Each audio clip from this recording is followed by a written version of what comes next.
जिनको आप सामंती सुल्तान कह रहे हो राहुल गांधी, उनकी सारी बातें जो है मोदी जी निकाल के बता रहे हैं।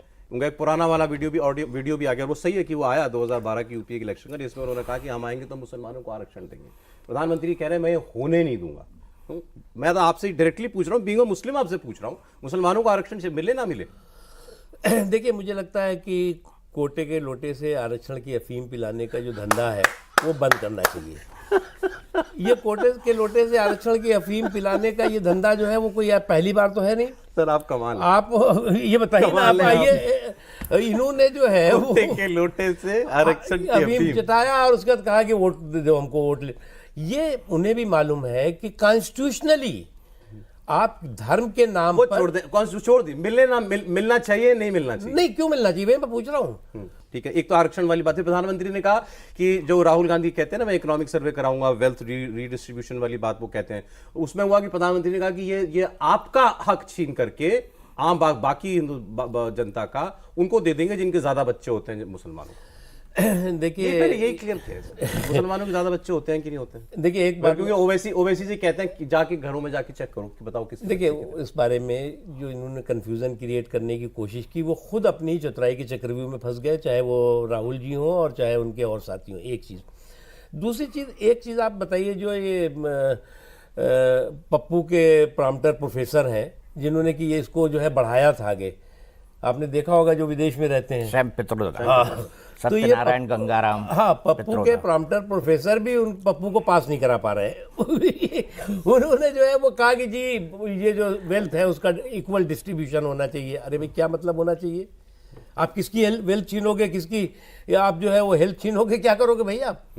तो ये सारी की सारी चीज़ें इस बात का प्रतीक है, इस बात का प्रमाण है कि ये वोट के लिए कुछ भी करने को तैयार है। ठीक। आपको एक बात मालूम है कि नहीं मालूम है? सर जो हैं, सर की शादी, सर कौन से साल में शादी हुई आपकी? 1983 में। 1983 में। सर की जो वाइफ है, मतलब भाभी जी, हमारी भाभी जी हिंदू हैं, तो इसीलिए लोग आदि ओवैसी जैसे लोग तो इनको मुसलमान मानते ही नहीं है। होली दीपावली ऊपर से शादी देखिए क्या है, ये होली दीपावली उनसे ज्यादा मनाते हैं, होली दिवाली मनाते हैं घर में।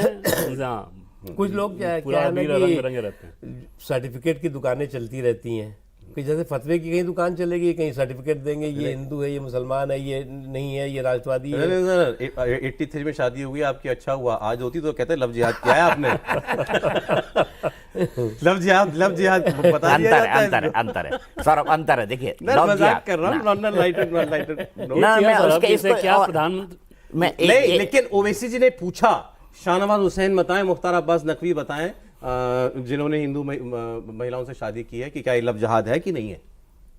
पर लव जिहाद अलग है, वो बिल्कुल अलग है। उसमें आपको धर्म परिवर्तन, मतलब मजहब का परिवर्तन कराना होता है, कलमा पढ़वाना होता है, वो क्रिमिनल माइंडसेट है।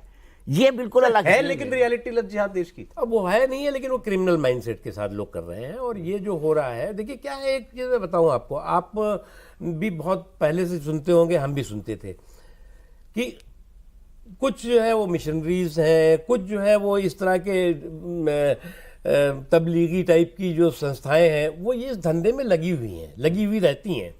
ऐसा कोई नहीं है कि छिपी ढकी छुपी चीजें कन्वर्ट करो लोगों को। हाँ, इस धंधे में।